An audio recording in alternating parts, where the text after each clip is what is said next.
Vamos agora aquietar a nossa alma. Nós iremos ouvir a palavra de Deus, que é viva, eficaz, poderosa, para transformar a nossa vida. Abaixe a sua cabeça, feche seus olhos. Papai de amor, Papai de graça, nós bendizemos o Teu santo nome. Reconhecemos que apenas o Senhor é aquele que tem poder para nos transformar. Oramos para que o Teu Espírito tenha liberdade de fluir entre nós.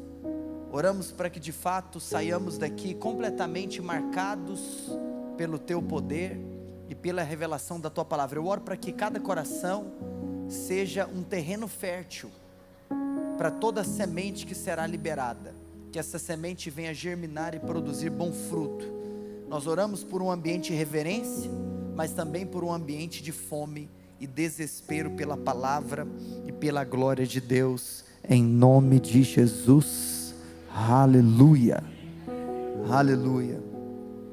Amados, sempre quando eu saio de casa, e eu me refiro a uma igreja local, a uma comunidade que não é aquela a qual eu pertenço ou faço parte, embora sou um entusiasta da unidade entre o corpo de Cristo, obviamente eu nunca trago doutrina, até porque eu tenho convicção que o papel de trazer doutrina é o papel do pastor da igreja. Nós sempre então pregamos aquilo que nos une, aquilo que é central, e portanto eu sempre gosto de falar de Jesus, porque Jesus nos une, amém? É claro que aonde quer que possamos abrir, em cada um dos 66 livros inspirados por Deus e contidos na Escritura Sagrada, nós estaremos falando de Jesus, porque a Bíblia toda aponta para Jesus. Eu costumo dizer que eu amo aquela divisão bíblica em 5 partes. Claro que a mais comum é em 2 partes, Antigo e Novo Testamento, mas eu amo aquela divisão que declara que a Bíblia é dividida em preparação, manifestação, propagação, explanação e consumação. E eu explico. Em primeiro lugar, todo o Antigo Testamento é uma preparação para a vinda de Cristo. Em segundo lugar, os evangelhos são a verdadeira manifestação de Cristo. Terceiro lugar, o livro de Atos é a propagação do evangelho de Cristo. Em quarto lugar, as epístolas são a explanação da doutrina de Cristo. E em quinto lugar, o livro de Apocalipse é a consumação de todas as palavras de Cristo. E hoje eu quero trazer um tema que muitas vezes, quando é falado no púlpito, é falado para trazer doutrina. E eu não quero aqui trazer doutrina no aspecto de qual é a linha escatológica que eu acredito ou que você tem que acreditar. Não, isso é papel do pastor Mark Anderson. O meu papel aqui é trazer os elementos centrais para esse assunto que é tão importante, orando para esse tempo que nós estaríamos aqui juntos. E eu sei que existe uma proposta de um novo tempo como família Brave, amém por isso? Gente, só um parênteses, se vocês me verem mancando, não é porque eu tenho nenhum tipo de problema, é porque eu estou com um problema, tá bom? Estou com um problema específico, eu fiz uma cirurgia no joelho. Engraçado que depois da minha cirurgia, hoje é o primeiro dia que eu estou pregando em pé. Na minha igreja, desde o dia da cirurgia eu tive que pregar com um banquinho, então o primeiro dia que eu estou pregando em pé aqui de novo é aqui na Family Church, glória a Deus por isso.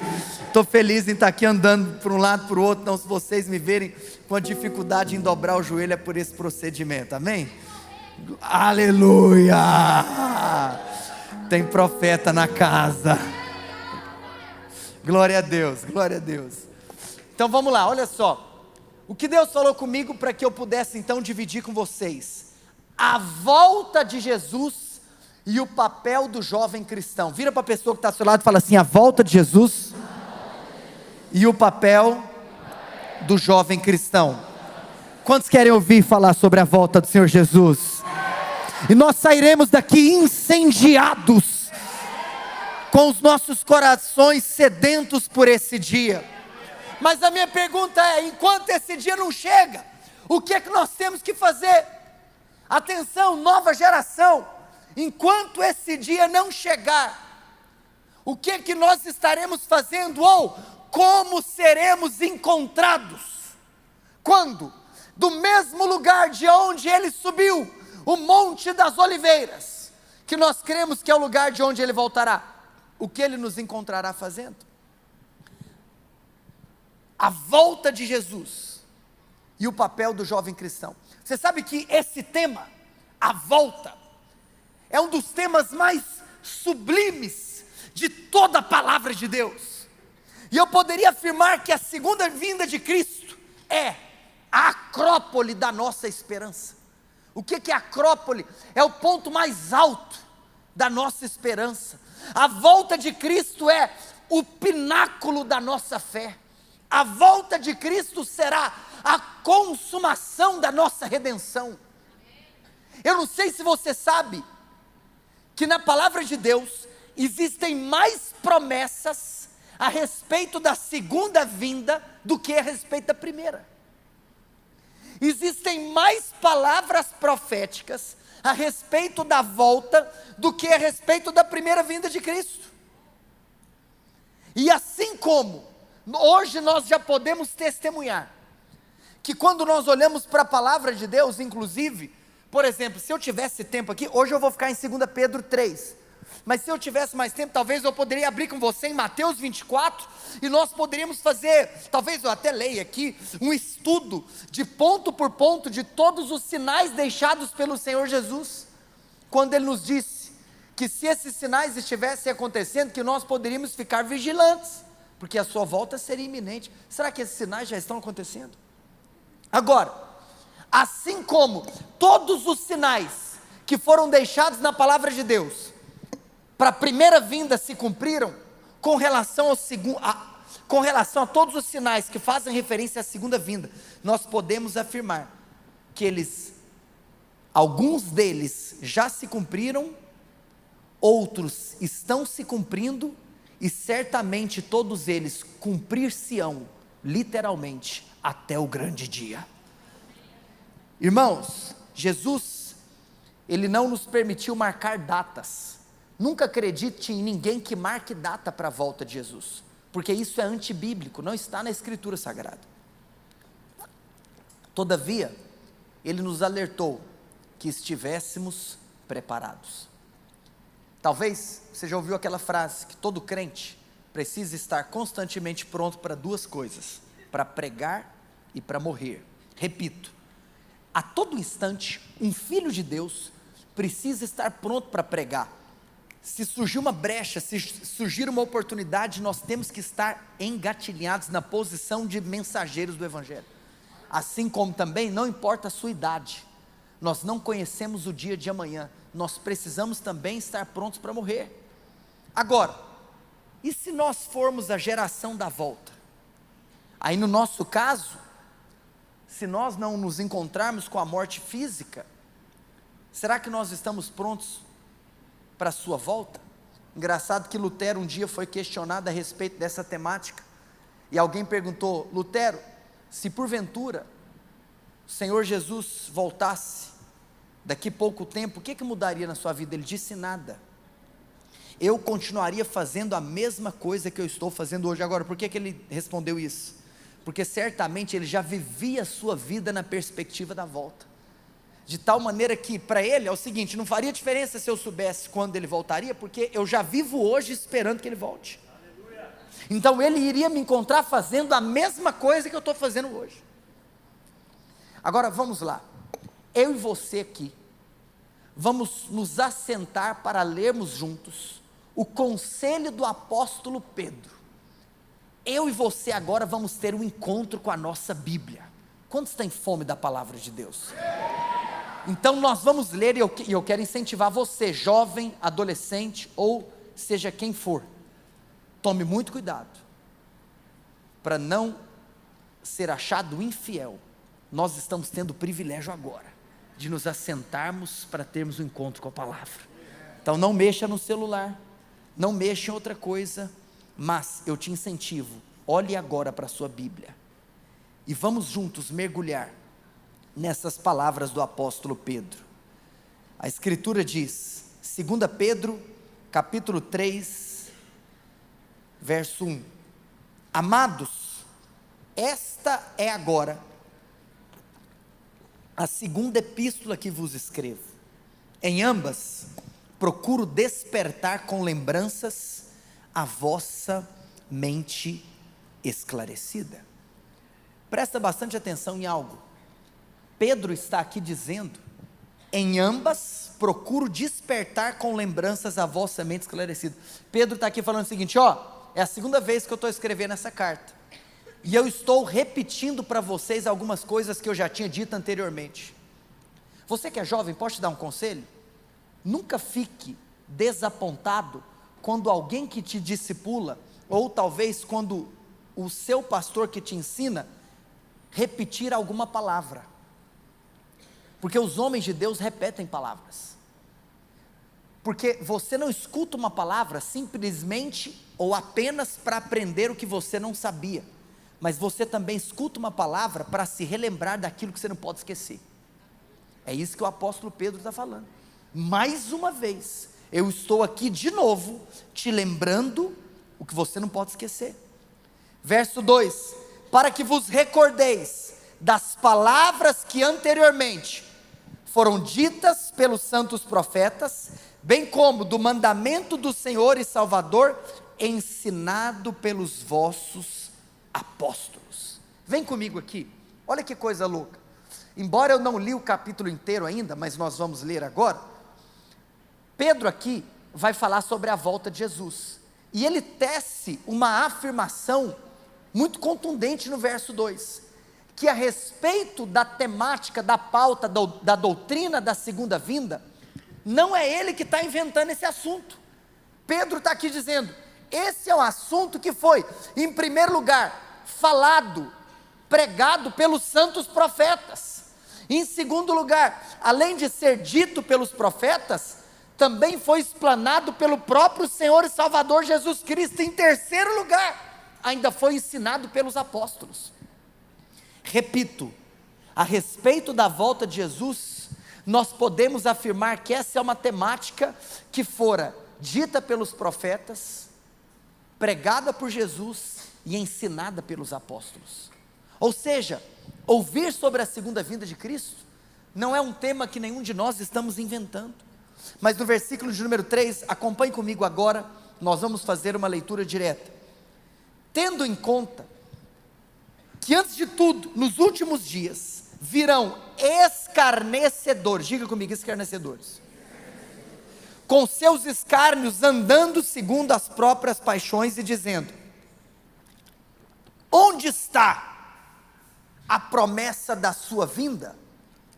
Porque desde que os pais dormiram, todas as coisas permanecem como desde o princípio da criação. Vem comigo. Hoje, jovem cristão, sabe o que eu vou te ensinar? Hoje, Deus me mandou vir aqui só fazer uma coisa. Eu vou fazer o que Ele mandou e vou embora, prometo. Hoje Deus me mandou te ensinar qual é a resposta que você vai dar para alguém que te fizer uma pergunta. Por que Ele está demorando tanto? Ou, se alguém fizer a pergunta, será mesmo que Ele vai voltar? Porque eu não sei se você sabe, minha avó era crente, e minha avó falava que Ele estava voltando, e Ele não voltou. Os meus pais são crentes, e eles falam, desde que eu nasci, que Jesus está voltando, e eu já virei adolescente, e Ele não voltou. Está demorando demais. Aonde está a promessa da sua vinda? Hoje eu vou te ensinar a responder essa pergunta. Se você aprender, eu vou dormir em paz hoje. Verso 5: porque deliberadamente esquecem que de longo tempo houve céus bem como a terra, a qual surgiu da água e através da água pela palavra de Deus, pela qual veio a perecer o mundo daquele tempo afogado em água. Ora, Os céus que agora existem e a terra, pela mesma palavra, têm sido entesourados para fogo, sendo reservados para o dia do juízo e destruição dos homens ímpios. Verso 8. Todavia uma coisa, amados, que não deveis esquecer, que para o Senhor um dia é como 1000 anos, e 1000 anos como um dia. Não retarda o Senhor a sua promessa, como alguns a julgam demorada. Pelo contrário, Ele é longânimo para convosco, não querendo que nenhum pereça, senão que todos cheguem ao arrependimento. Virá entretanto como ladrão o dia do Senhor, no qual os céus passarão como estrepitoso estrondo, e os elementos se desfarão abrasados, também a terra e as obras que nela existem serão atingidas. Visto que todas essas coisas hão de ser assim desfeitas, deveis ser tais, brave, nesse novo tempo, como os que vivem em santo procedimento e piedade, esperando e apressando a vinda do dia de Deus, por causa do qual os céus incendiados serão desfeitos e os elementos abrasados se derreterão.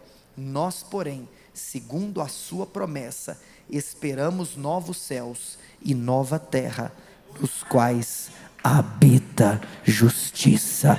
Aleluia. Se é para Jesus, pode aplaudir.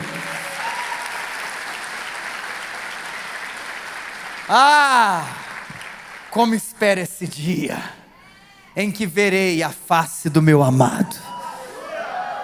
Esse é o brado que nesse novo tempo nós ecoaremos como geração. Agora, por que eu estou trazendo esse ensino para você? Porque eu acredito que o meu papel nessa geração é trazer um ensino bíblico, tendo em vista que está escrito que nos últimos dias se levantarão falsos mestres. E eu estou aqui para te dizer, tome muito cuidado, para quem você tem dado ouvidos, que você tem assistido, que você tem lido. Por quê? Porque os falsos mestres estão por aí, e a Escritura diz, verso 3, nos últimos dias virão escarnecedores com seus escárnios. Irmãos, sem entrar aqui em um mérito escatológico, para afirmar o que seriam os últimos dias, do ponto de vista de minúcias, mas eu poderia te dizer que, não importando qual é a linha escatológica que um cristão acredita, biblicamente falando, todo o tempo entre a primeira vinda e a segunda vinda de Cristo, pode ser considerada como os últimos dias. Por isso, que os próprios apóstolos já viviam as suas vidas na perspectiva da volta. Os discípulos de Jesus já estavam esperando pela volta. Os reformadores, antes deles, os pais da igreja, depois deles, os reformadores, depois dos reformadores, os avivalistas, todos esperavam, assim como eu posso afirmar que os nossos pais espirituais também. Agora, os falsos mestres virão. Quando eles virão? Nos últimos dias. Quando é esse tempo, os últimos dias? Entre a primeira vinda e a segunda vinda. E o estilo de vida desses falsos mestres? Eles são escarnecedores. Olha o que está escrito aqui, verso 3. Com seus escárnios, andando segundo as próprias paixões. Sabe o que é engraçado? A teologia, irmãos, ela é a mãe da ética. Então, nós estamos vivendo um tempo em que pessoas têm distorcido a palavra de Deus simplesmente porque querem viver uma vida torta. E aí eles criam então uma nova teologia apenas para justificar a sua vida pecaminosa. É por isso que tem tanta gente distorcendo tanta coisa, porque no final, o propósito da relativização moral é apenas um sinal verde para pecar. A relativização moral é apenas um sinal verde para fazer atrocidades. Eu quero te falar uma coisa, se a teologia for ruim, a vida não vai ser santa. Os falsos mestres não vivem em santidade, porque se a doutrina estiver errada, a ética vai estar torta, porque a ética é filha da teologia, a teologia é a mãe da ética. Então tome muito cuidado. com todo tipo de relativização de padrão moral bíblico. Não dê ouvidos. O Senhor está aqui mais uma vez, levantando uma geração de jovens santos, de jovens piedosos, de jovens consagrados, que terão um testemunho para contar. Eu quero profetizar, você que está aqui me ouvindo, quem aqui é solteiro? Levanta a mão, levanta a mão, olha aqui para mim. Nossa, vocês já começaram a rir? Eu contei uma piada? Qual foi a piada que eu contei? Meu Deus do céu, né? Aleluia. É que você está abrindo um sorriso, vai que, né? Mas pode abaixar a mão. Mas eu estou aqui para te falar, você que é solteiro, quando você casar, você vai ter um testemunho de santidade. Você vai ter um testemunho de piedade.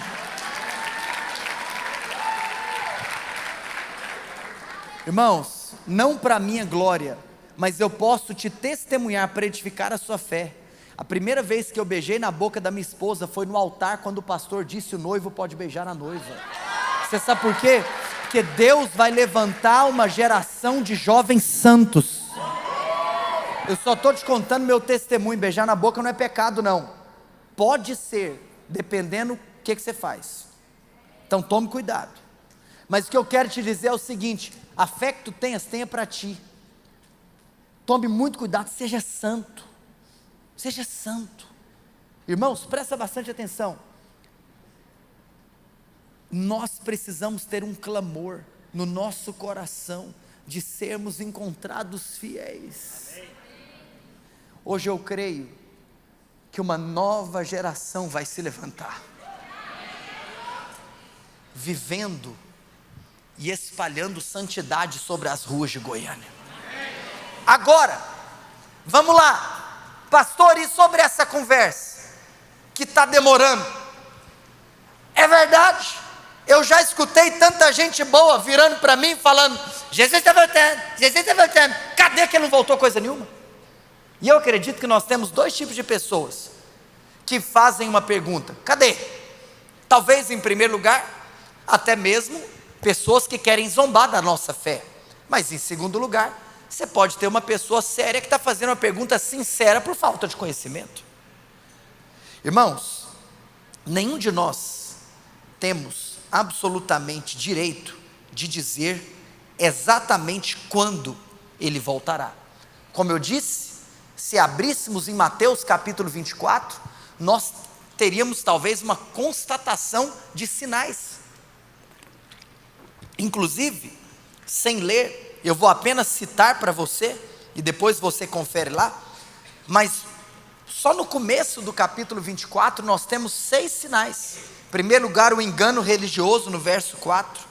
Em segundo lugar, no verso 6 de Mateus 24, guerras e rumores de guerras. Em terceiro lugar, no verso 7, fomes e terremotos. Depois, perseguição religiosa no verso 9. Caminhando, penúltimo lugar, no verso 12, multiplicação da iniquidade e o amor se esfriando.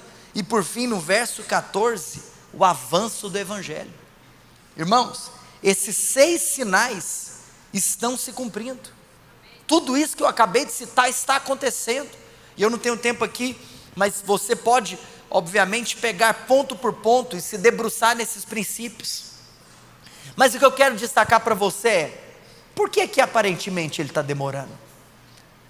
E eu quero te dizer 2 motivos pelos quais aparentemente ele está demorando. É aparente porque ele não demora literalmente, ele vem no tempo correto. Para você que gosta de tomar nota, escreva aí: o primeiro motivo para uma suposta demora é que o tempo, na perspectiva de Deus, não é o nosso tempo. Repito, o tempo, na perspectiva de Deus, não é o nosso tempo. Qual é a nossa perspectiva de tempo? A nossa perspectiva de tempo é o Cronos. Irmãos, nós contamos milésimos, centésimos, segundos, minutos, horas, dias, semanas, meses, anos, décadas, séculos, milênios, e nós estamos todos submetidos a esse tempo. Final de semana passado, eu vivi uma angústia danada. Eu tive que fazer um bate-volta em Brasília, e domingo cedo tinha que pregar na minha comunidade local, e eu confesso que foi angustiante, porque eu tive que ir para Brasília sábado à noite, e domingo cedo tinha que pregar aqui em Goiás.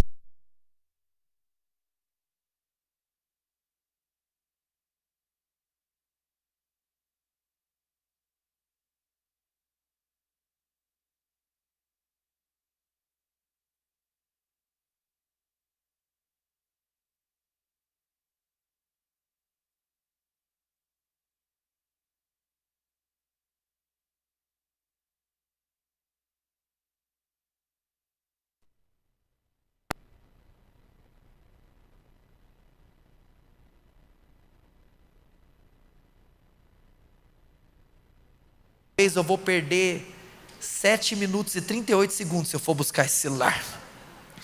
E eu falei, por outro lado, eu estou cansado, estou dormindo de madrugada, se eu não coloco um despertador, como é que eu acordo no outro dia?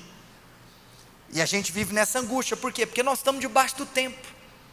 E eu me lembro então, que eu pensei, talvez eu poderia orar, e pedir para o Espírito Santo me acordar. Eu pensei. Aí eu falei, não.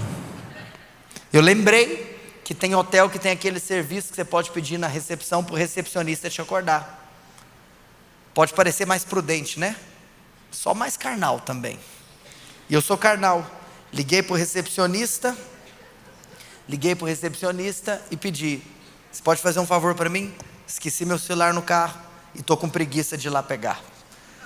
Amanhã você pode me acordar às 7 horas da manhã, que eu preciso de pegar a estrada. Ele falou, posso? Falei, obrigado, amém. Dormi.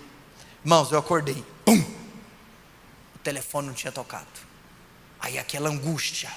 Falei, meu Deus do céu, será que é 7 ou será que é meio-dia?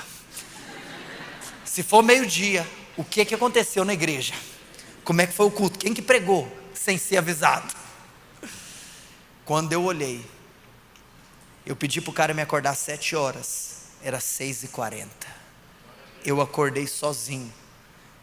O Senhor falou comigo, o Espírito Santo me disse, você cogitou pedir minha ajuda, mas eu estou aqui para te falar que só de você ter cogitado eu te ajudei, e eu quero te lembrar que você poderia confiar mais em mim.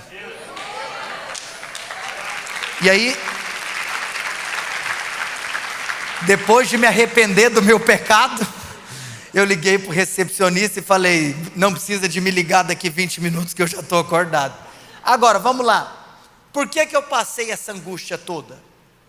Porque para nós o tempo importa, porque nós estamos debaixo do tempo.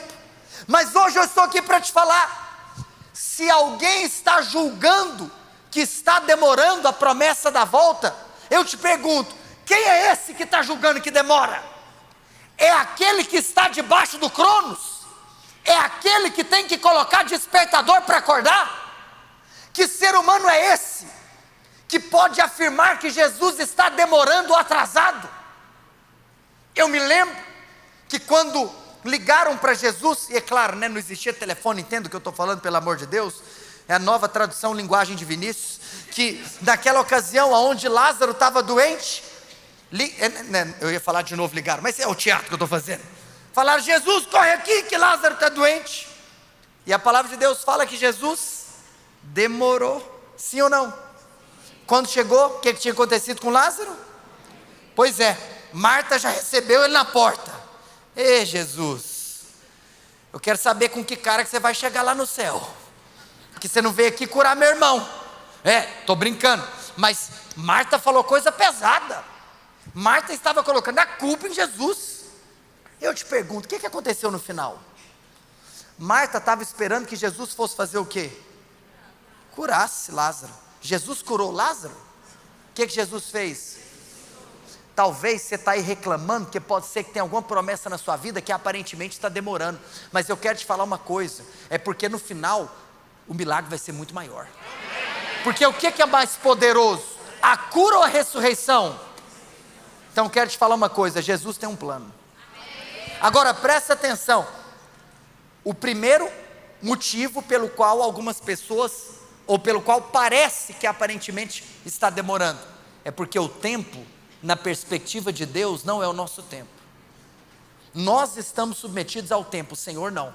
Por que eu estou falando isso? Porque está escrito, eu estou no texto, porque o sermão emana do texto. Olha aqui comigo no versículo de número 8. O verso 4 é a pergunta: onde está a promessa da sua vinda? A resposta no verso 8. Todavia uma coisa, amados, que não deveis esquecer, que para o Senhor, um dia é como 1000 anos, e 1000 anos como um dia. Pastor, o que significa isso? Quem somos nós para questionar o tempo com aquele que é o Criador do tempo? Para Ele, 1000 anos é como um dia. Por quê? Porque nós não enxergamos nem na próxima curva. Nós não vemos no escuro, nós não sabemos o futuro, mas Ele é o Pai da eternidade. Ele é o Pai. Sabe o que significa? Que para Ele não tem passado, presente e futuro. Para Ele não tem ontem, hoje e amanhã. Para Ele vê tudo no seu eterno agora. O que aconteceu, o que está acontecendo, o que ainda vai acontecer. Porque, irmãos, Ele não é pego de surpresa, Ele não pode ser surpreendido. Ele está no futuro, assim como Ele está no presente. Porque o tempo, na nossa perspectiva, é diferente do tempo de Deus. Mas, em segundo lugar, o segundo motivo dessa aparente demora.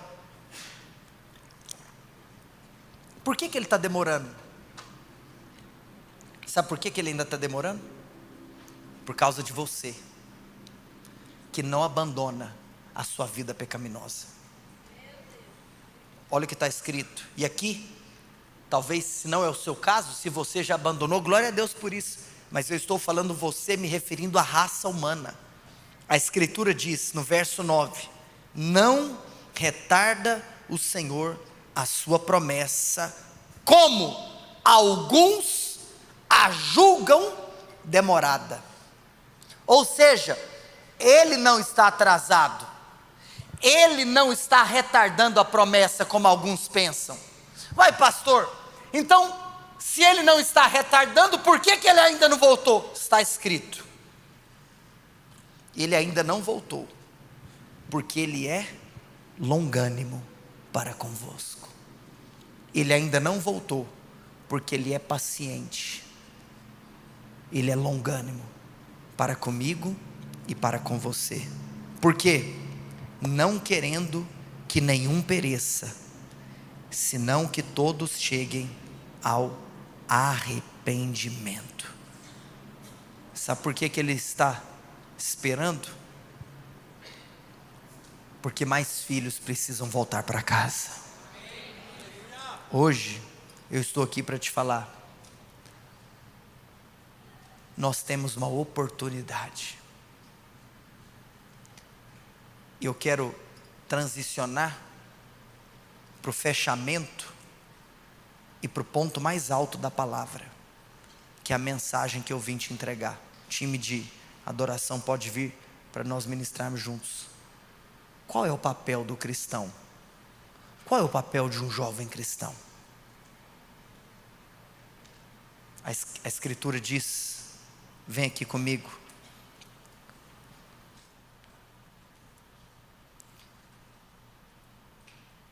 virá, entretanto, como ladrão o dia do Senhor. Os céus passarão, os elementos se desfarão, a terra e as obras que nela existem serão atingidas. Verso 11, todas essas coisas hão de ser desfeitas. Deveis ser tais como os que vivem santo procedimento e piedade. Verso 12, esperando e apressando a vinda do dia de Deus. Diga assim comigo: esperando e apressando. Brave, nesse novo tempo, você precisa de viver fazendo essas duas coisas: esperando e apressando. Sabe o que isso significa? Que eu e você, nós podemos apressar a volta de Jesus.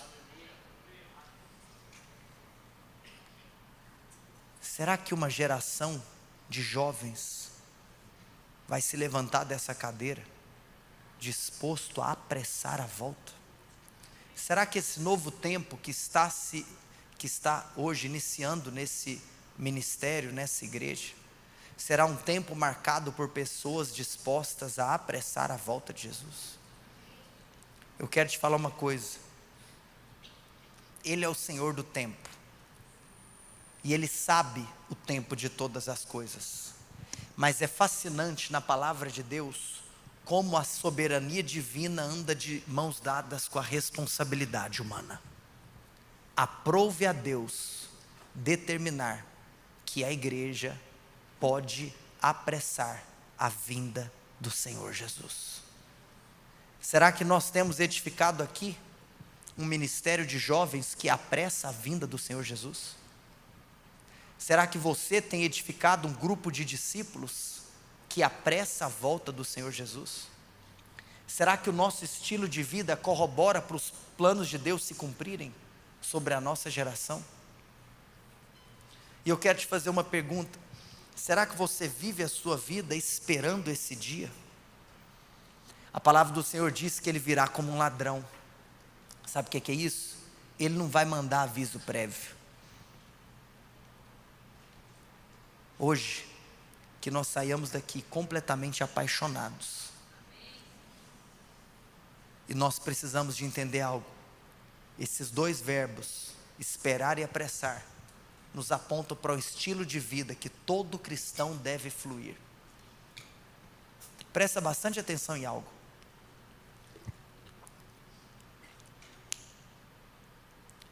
Todo procedimento de um cristão está associado a duas coisas: devoção e missão. Diga comigo: devoção e missão. Sabe qual que é o problema da igreja? Que tem muita gente que só abraça um desses dois aspectos. A Escritura diz, em Marcos capítulo 3, no versículo de número 14, quando Jesus chamou os seus discípulos, sabe o que está escrito? Que então designou 12, em primeiro lugar, para estar com Ele e os enviar a pregar. Jesus chamou 12 para estar com Ele e para que depois eles pregassem. Sabe o que isso significa? Estar com Ele, devoção, piedade, secreto. Estar com Ele, relacionamento. Estar com Ele, paixão. Estar com Ele, esperando.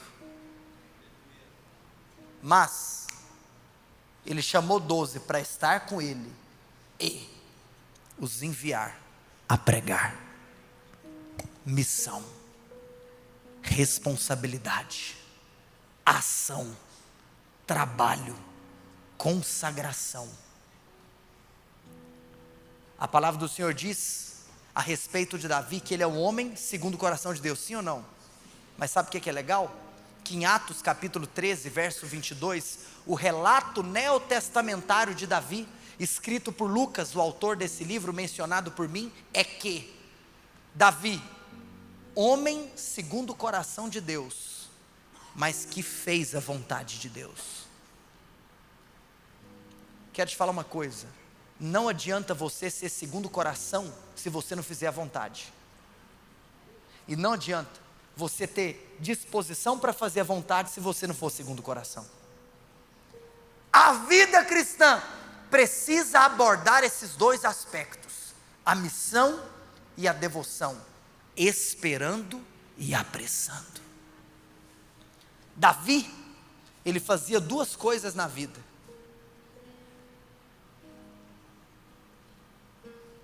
Ele tocava a harpa e ele alçava a espada. Ele era um tangedor e ele era um guerreiro, tangendo a harpa e alçando a espada. Esse é o estilo de vida de um homem segundo o coração de Deus, que faz a vontade de Deus. Sabe o que é isso? Você precisa de aprender a ter o seu lugar secreto com Deus. Você precisa de aprender a ter o lugar onde você esquece de todas as suas responsabilidades e você só está lá esperando. Ah, Senhor, eu não quero saber de mais nada desse mundo. Volta para mim, papai. Sabe o que é isso? Você está esperando devoção, paixão, piedade. Falar sobre a volta, tem gente que no fundo você está mais preocupado com o seu casamento que sobre a volta de Jesus. Sabe por quê? Porque você ainda não se apaixonou pelo noivo. Você acha que você gosta, mas ele não tem seu coração. Mas hoje existe uma porta, porque conferências como essa são portas. Hoje existe uma porta de Deus aqui. Hoje você pode ter um encontro com o amado da sua alma. O mundo vai perder o sentido e o significado para você. Agora, depois que você sai desse lugar, esse lugar de espera, você sai do seu quarto, você se levanta do chão e você tem uma missão para cumprir. Você tem uma responsabilidade para assumir. Depois de você tanger a harpa, você precisa de aprender a alçar a espada. Depois de você estar com ele, você precisa se levantar para pregar. Depois de ter o seu tempo esperando, você precisa de cumprir com a sua tarefa apressando. Essa é a nossa vida, esperando e apressando. Irmãos, ele está esperando que mais pecadores se arrependam. E esse evangelho será pregado em todas as nações da terra. Então virá o fim. Você sabe por que o fim ainda não chegou? Porque tem lugar que o evangelho ainda não chegou. Será que eu estou diante de uma multidão de meros espectadores? Ou será que eu estou diante de um grupo de pessoas que vai sair daqui assumindo a sua responsabilidade? Amados, ele vai voltar. Quer dizer para você, ele prometeu que viria e veio. Ele prometeu que nasceria e nasceu. Ele prometeu que morreria e morreu. Ele prometeu que ressuscitaria e ressuscitou. Então eu quero te contar uma coisa. Ele prometeu que voltaria. E do mesmo lugar aonde me viste subir, deste lugar ele voltará. Pastor, como ele voltará? E eu quero finalizar te dizendo como ele voltará. Atos capítulo 1, versículo de número 11. Em primeiro lugar, ele voltará pessoalmente. O mesmo Jesus que subiu, ele não mandará um mensageiro, ele não vai mandar um anjo, ele mesmo voltará. Além de voltar pessoalmente, ele voltará também visivelmente. Sabe o que significa? Todo olho verá. Não haverá deserto tão solitário, não haverá caverna tão profunda, não haverá montanha tão alta, não haverá uma metrópole tão congestionada, ou uma região rural tão distante, que impeça todos aqueles de contemplarem com seus próprios olhos, que o Rei da Majestade, o Todo-Poderoso Deus, virá como um relâmpago.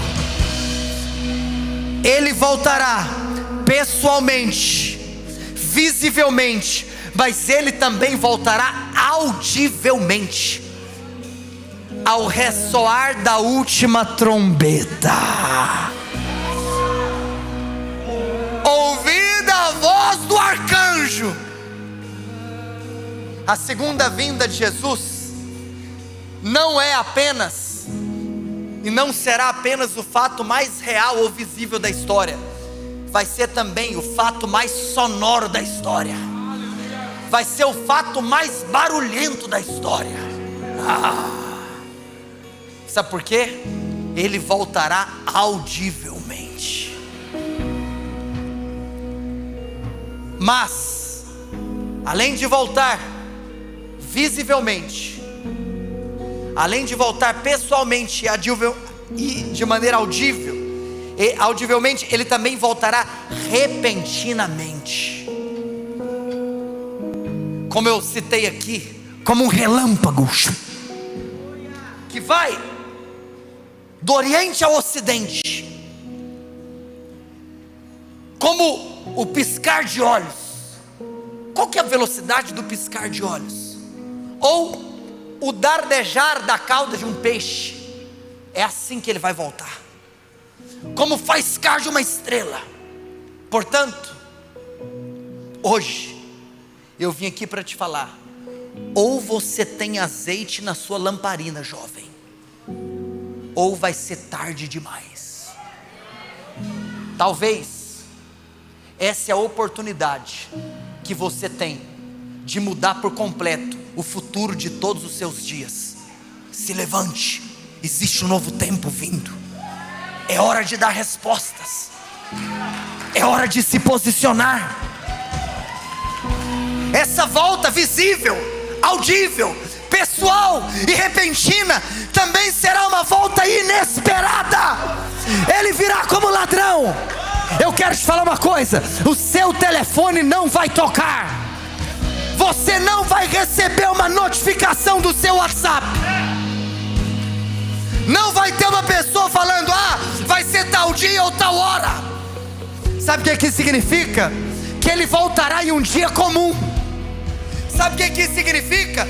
É que a vida vai estar correndo, a história vai estar acontecendo, o comércio vai estar aberto, a indústria vai estar fabricando, os jovens estarão se casando, as pessoas estarão comprando e vendendo, o mundo vai estar girando normalmente. Os pais se levantarão para levar os seus filhos na escola ou ir para o seu trabalho. Mas de repente, pastor, como é que é? Vai ser de manhã, de tarde ou de noite? Talvez eu poderia te responder: eu não sei, mas eu vou te responder: vai ser de manhã, de tarde e de noite.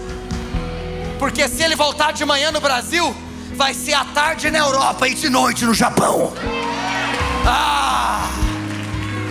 Ele vai voltar.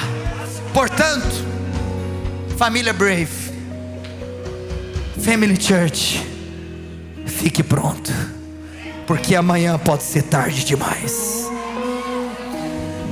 Mas assim como essa volta será uma volta pessoalmente, visivelmente, audivelmente, inesperadamente, repentinamente, também será uma volta vitoriosamente. Ele voltará para julgar as nações, se assentar no seu trono e colocar os inimigos debaixo dos seus pés. Mas para a sua igreja ele dirá: vinde benditos do meu Pai, entrem na minha festa preparada. Existe um reino que está sendo preparado desde desde a fundação do mundo, e nós entraremos para as bodas do Cordeiro, em uma festa que jamais terá fim. Os nossos olhos serão limpos de toda lágrima, não haverá pranto, não haverá choro, não haverá dor, e nós reinaremos com Ele para todo sempre. Aleluia! Meus amados irmãos,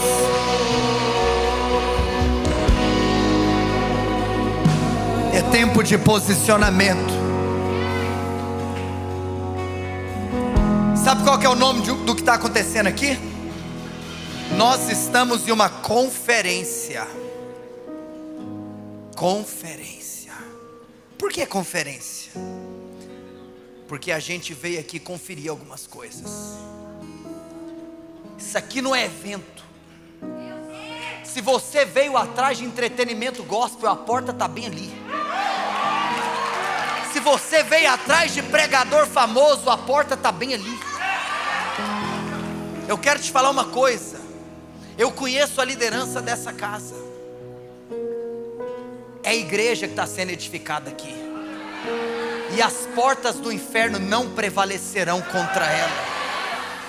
Portanto, a sua rotina. Eu quero te fazer uma pergunta. A sua rotina é a rotina de alguém que espera e apressa? Tem gente aqui que não está fazendo nada. Pode ser até que tem gente que está esperando. Posso confessar uma coisa para você? Eu conheço crente, homem de Deus, que está esperando. Mas sabe qual que é o problema? Ele só espera, ele não apressa. Mas eu conheço gente que gosta de um trabalho, mas não gosta da presença. Tem gente que ama carregar uma cadeira, mas não consegue se ajoelhar no chão. Não adianta também só querer apressar e não saber esperar. Nós precisamos das duas coisas. Conferência é lugar de espera. Mas eu quero te falar uma coisa. O jogo é segunda-feira, lá na sua escola, lá na sua faculdade, lá no seu trabalho. Fazendo o quê? Vou te contar o que você vai fazer lá. Lá você vai falar a respeito dele. Lá você vai dizer: hoje eu estou aqui para te contar a história da semente da mulher que nasceu para esmagar a cabeça da serpente. Sabe o que você vai fazer segunda e terça-feira? Você vai contar a história daquele em quem são benditas todas as famílias da terra.